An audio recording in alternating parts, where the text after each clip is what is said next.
अफेरा जाओ मेरी बहन जरा चूल्हे पे आलू तो रख के आओ। नहीं यार मैं नहीं जा रही। जाओ ना। नहीं चलो आज वो आलू वाले पराठे बनाएंगे।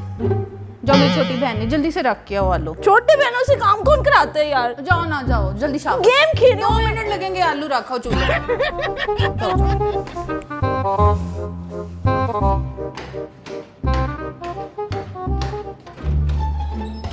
A few minutes later.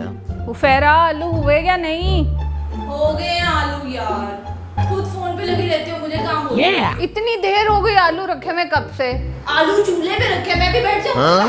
अच्छा चलो किसी काम की नहीं रखी, आके खुद देख लो। मुझे ही देखना पड़ना है। देख लो आगे। हाय अल्लाह उफेरा ये क्या किया? खुद तो कहा था चूल्हे पे आलू रख दो, रख दिया मैंने। हाय अल्लाह।